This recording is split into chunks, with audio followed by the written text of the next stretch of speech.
Gacha games suck. This is what many people think that don't play it.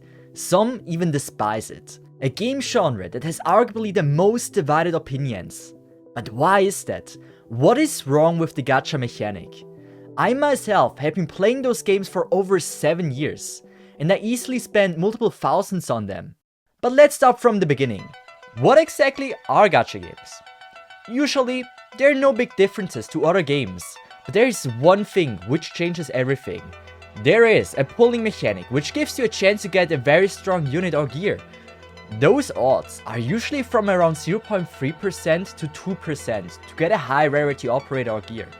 In case you're aiming for a very specific operator and there is no rate up for it, those chances can get easily below 0.00 something percent. Summoner's War, a game we're gonna talk about later, it has about 190 high rarity operators and around 110 of them are obtainable through normal summons. The odds of getting one is around 0.5%. The chance of getting the one specific high rarity unit, if it isn't rate up, is about 0.0045%, which is absolutely insane. For comparison, this is a 1 in 22,000 chance. Getting struck once in your life by a lightning is 1 in 15,000. So you have better odds to be hit by a lightning than getting your desired operator in one pull. But remember, I said the game has 190 high rarity operators. What is up with the other 80? Well, those are special operators. They are light and dark, and the odds for them are even lower than the ones before. It is 0.4%. Now you probably assume that at least you get more pulls for them each month. But this is not the case. You expect to get about 4 to 5 light and dark scrolls each month. You don't have to be good at math to know that the odds just are so incredibly low. But obviously, this was a hardcore example. Most gacha games have something called rate up, and in case you get a high rarity operator, if a character is rate up, there's a 50% chance you get the very character. So it is not as bad, and most gacha games don't even have that many high rarity operators in the first place. But as you can imagine, having a lot of pulls is key, and having a lot of them decides if you truly have a chance to actually get something. And this is where the problem starts. You can spend money to get those pulls, and with that it gives yourself an insane advantage over others that don't spend money. Especially in gacha games that offer a PvP mode, it can really be problematic. Assuming two players have been playing the game for the same time, with the same progress and the same knowledge, the so-called free-to-play player is nicely said fucked. In player versus player, skill should be the deciding factor of who wins the round, and not how much money you have in your bank account. To increase your vocabulary, people that spend money on gacha games are generally referred to as whales, and so will I in this video. This was the perspective from a free-to-play player. Now let's just look at the perspective from a whale. The whale just spent 200 bucks to get his desired character. But hey, there is also a new character coming next month, so they must pull for it again. Also, he's playing a game where you can also pull for other stuff than just characters. There's also a gear banner he needs to pull on to keep up with the other people. The game also releases a new character with gear each month. This is great! Now they're easily down 500 bucks every single month, just because they play this gacha game and want to be at the top. Some people are better with money than others, and there's a real chance they might ruin their life because they're playing the gacha game. I myself know people that spent over $50,000 in one of them, and even went into debt because of it. Back in my Summoner's War days, I was in a guild, and they were sharing how much money they have spent. And we saw numbers. About $20,000, $30,000, they could have bought an insanely cool car with that money. And let's be honest, no one should ever spend that much on just a single game. Also, let me formulate this mechanic in other words. You spend money. You get a chance to win something that is in your opinion more valuable than the money you spent. This sounds pretty much like a casino, doesn't it? People can seriously develop a gambling addiction and might wreck their own life. And yes, this is not all. We now know gacha games are similar to an online casino where you can spend money but not even have the chance to get money in return and instead get something in the game. So let me ask the question, who do you think is most likely to spend all their savings on that? It is people that don't have a good understanding how valuable money is. One group that belongs in that category are children. It is pretty much gambling without any age restriction. And normal kids never received a salary before, and knowing how much something is truly worth is coming with natural growth and experience. Kids don't have that yet. A Filipino boy spends $2,000, kid spends $4,500, child spends $16,000. I spent $20,000 of my parents' money. One of my personal favorites and well-known incidents happened in Genshin Impact, where an 18-year-old daughter spends with dad's credit card $20,000 on in-game purchases. Luckily, the parents got their money refunded, unlike in other similar cases. But damn, you gotta respect the girl's preferences. Spending 20k on Genshin fights do be something that is respectable. Anyway, those are just a few examples you're able to find if you type in kid spends on gacha. Looking at those articles, you're also able to read a certain term, loot boxes. It's not the same thing as gacha, but it's similar. Think of it as a Western version of gacha. Obviously, I had to research the differences between gacha and loot boxes, and this gave me headache. I thought of loot boxes as a mechanic that are implemented in normal games, where you can just roll for like certain skins, nothing that truly affects the game itself. But based on my research, I found a different explanation for it, and that was that gacha games are loot boxes. But not all loot boxes are gachas. Loot boxes are gambling mechanics in AAA games where people already bought the full game. While in gacha that are free-to-play games, it is the main way to monetize it. The question is now, why did I bring up loot boxes? Well, for many people, loot boxes and gacha is pretty much just the same thing, and yes, it's very similar. But this is also one of the reasons why gacha has such a bad reputation, because they just put the loot box system in the same box as gacha. And for real now, most games that offer loot box mechanic do it for skins, and then you have a chance to get a certain skin.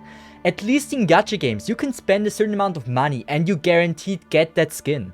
I am a passionate hater about buying a game for 80 bucks and then you have to spend more money to have a chance to get a certain skin. You already paid so much money for a good game, why do you have to spend even more money just to get a certain look? Certain companies are just greedy beyond belief. Another reason why gacha has such a bad reputation is because of greedy companies. EA is in my opinion the best example for that. FIFA, a game series soon ongoing for 30 years, has a unique game mode called Ultimate Team. This is where people can spend real money to do pulls to get better players. You can play this free to play, but it's almost impossible to get all the ones you want if you just don't spend any money. Some people spending thousands upon thousands of dollars just to get their desired team. A AAA game, including in one of their most played modes, Gacha, which gives you an in-game advantage over a free-to-play player. This is terrible. But the worst thing about this is, they've released pretty much the same game every year, and you cannot transfer the players you got from the previous game. You have to spend money every year to get the team again that you had in the previous version. It doesn't matter how good a game is, I could never morally support such a practice. But from my perspective, this is truly the worst of the worst. I am very aware that FIFA is not considered a gacha game, but is including gacha mechanics. But this is just a great example of a decent game suffering from a greedy company. The fact is, implementing a gacha system into your game almost guarantees you to make a lot of money really quickly. But this also leads to game developers releasing gacha games that are straight up unplayable without spending any money. I could mention some games, but there will always be people defending it. But I prefer the comment section to not go apeshit on me. It probably is already enough bad with the thumbnail I made. But all that leads us now to the real question. Why would anyone play a game like this? There are a few reasons that come to my mind. For example, well-done gacha games are generally fun to play. You can grind to get better gear and see your account getting stronger, and this is not just over a few days. Over weeks, months, or maybe years of effort, you can see the growth on your account, and that is just so incredibly satisfying. Another thing, after beating a stage that you have practiced on for hours and then finally being able to clear it is just one of the coolest feelings ever. And obviously the classic story. Yes, there are gacha games out there that have a story which is worth reading. My personal favorite that I would recommend to you if you want to play a gacha game for the story is Honkai Impact. The universe itself is so well built and the story has so many plot twists. I was at the edge of my seat when I read it and I was in love with it.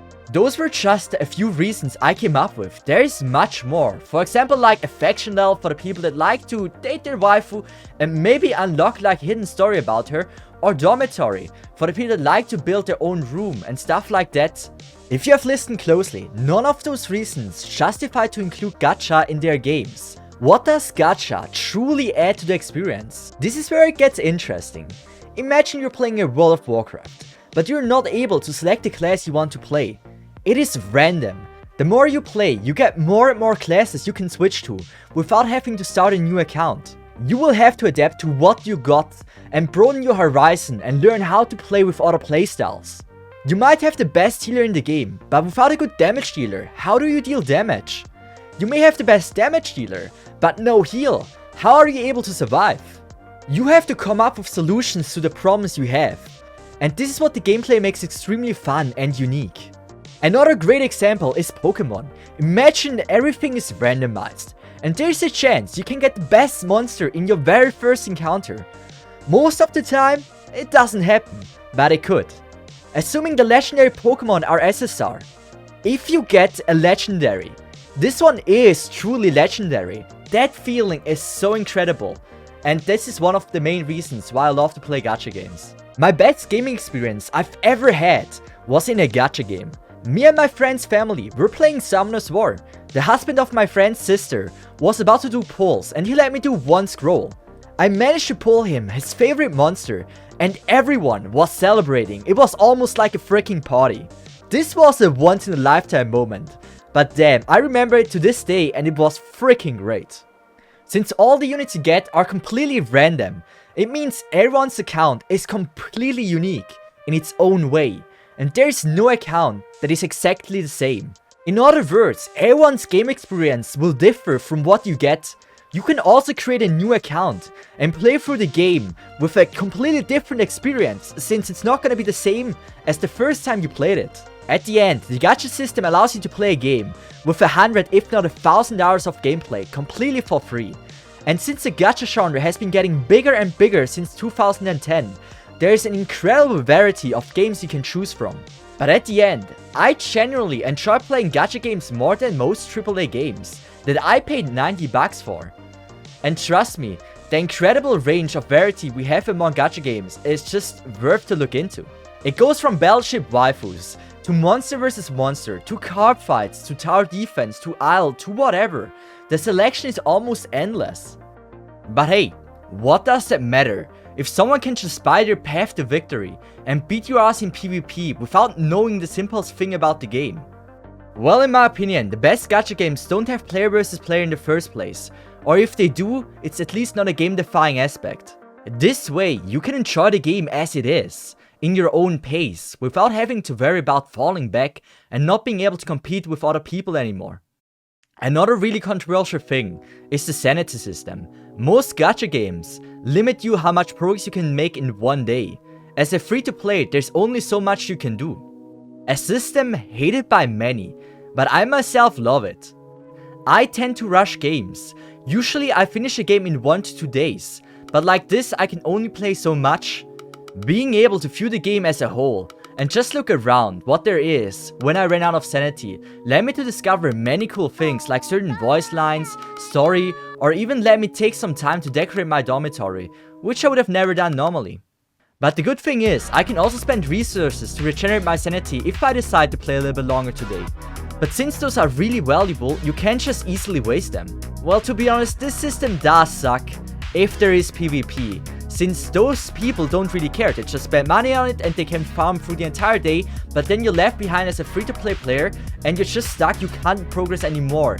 You have now weaker operators and also have weaker gear, which just adds more to the list of disadvantages you have for not spending money. But if there isn't such a thing, it is way better. And I personally think this is where Arknight shines the most. If you fail a stage in a normal gacha game, you lose all the sanity you spent, but in Arknights you only lose 1. And there's also practice tickets, that you can even practice the stage before you go into it. And that's why I think the system is great, if the gacha game does it well. But now imagine, you hear all that and you never experienced gacha games before. Even though those games might sound fine, you would never give them a try, because the in-game transactions are such a turn down. And I think it's absolutely understandable. What is visible on the surface about those games just looks really bad. And there's no denying in that. But my goal is not with the video to tell you how shit gacha games are and you should never try them out. There is a reason why I've been playing them for 7 years. And hopefully another 7 to come. One thing I want to make clear. There are gacha games out there you should never play. There are bad apples out there that really were just created to get your money out of the pocket, without even releasing something that is in any way enjoyable. But talking about the good gacha games, let me give you some recommendations I personally believe are good games to try out this genre. If you're into anime, Arknights if you like tower defense, Genshin Impact or Tower of Fantasy for open world exploring with fast paced battling, Honkai Impact for one of the best stories and interesting characters I've ever seen, Revived Witch for an atmospheric masterpiece. And if you're not into anime, Summoner's War is an amazing game that does have PvP, but it's not the main content about the game. You can play it, but it's not all about that. All of those games I have personally tried and I had a blast playing it. There's also many other cool games like Girls Frontline, Lane, Blue Archive, Epic 7, Super Monster League, which I would love to recommend as well. But since I barely played most of them, I can't really give a recommendation out, since even though I heard a ton of good stuff about them, without having my own experiences in them, I can't really bring it forward to you. There's also a game called Fake Grand Order, and some will be mad at me for what I'm about to say. Even though the game is really well liked, I personally think it's one of the worst gacha games to start off with. The gacha in general is one of the worst you have ever seen. The rates are horrible and the prices are extremely high. I can't really recommend it to you for it to be your first gacha game. The difference between good and bad gacha games is very hard to spot, especially when you first download it. And what I think is important to look at is what the publisher has produced in the past. Let's look at Yosta for example, a publisher that has released Revived Witch, Arknights, Lane, and Shapey Blue Archive. They have been known to have very generous gacha rates. But what I love about them the most is how they spend their earnings. So much goes back to the community in some way. Well, let's take a look at Arknights. They get an anime very soon. They release every time when a new character comes out incredible songs, cool animations, and also the character is drawn by a very cool artist most of the time. They make collabs, event live streams, and just many other things. When I spend money in the game, I feel like it returns in some way, which I really love about Yosta. MiHoYo, the developer of Genshin and Honkai Impact, makes banger music as well. For Honkai, they create animations that I watch every single one of. Even though I have not been playing Honkai Impact for 3 years, the music and the animation is just so crisp and so breathtaking that I have to watch it. Genshin gets an anime from Ufotable, and Ufotable is amazing, and in other words it's just freaking guaranteed that this will be an absolute banger. Some argue they only do those things to make even more money. But even if that's true, there's nothing wrong with it. If they wouldn't, they would go bankrupt and many employees will lose their job. At least they spend their money in a way that we can at least enjoy it. And let's be honest, like this is already way better than being known for gender discrimination like a certain other company is. Well, my goal was to give an accurate idea how gacha games really are, and not just on the surface. Do I think you need to like them now? No, absolutely not. The gacha system is flawed, and there shouldn't even be a chance that someone can potentially go bankrupt and in debt because you're playing a freaking mobile game. I do believe some things need to change and more restrictions need to be added and enforced. So a few ideas that I had. Age restrictions, so not every single child can play the game that is like 8 years old. They shouldn't be confronted with gambling with that age. Capping the amount someone can spend with an account that has not been verified by the company. What I mean with that if the account isn't verified, that account cannot spend over $1,000 per month. I would even be for a restriction that caps how much a game totally can make from one account. This would decrease the gap between whales and free-to-play players and would probably make a lot more things enjoyable. And keep in mind, those were just a few things I can live with.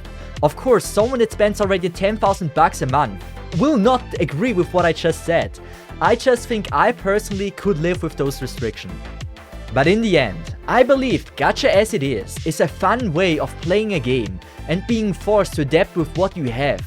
And every account being unique makes it so much more enjoyable. Maybe some of you even try one of my recommendations. And if you do, then please let me know what you think about them. Those games are not for everyone, but it might be for you. But also an important disclaimer. If you are aware that you have a gambling problem, please stay away as far as possible from those games. And if you can't, if you really need to play those games, then at least get someone to overview your spendings and limit your credit card. Anyway, I hope I was able to give you an accurate idea how gacha games really are in case you haven't tried them out. But hey, if you liked the video, please consider leaving a like and subscribe. It really helps out the channel a lot. But with that said, I wish you an amazing day. And I would say, bye bye, have a good one, and see ya.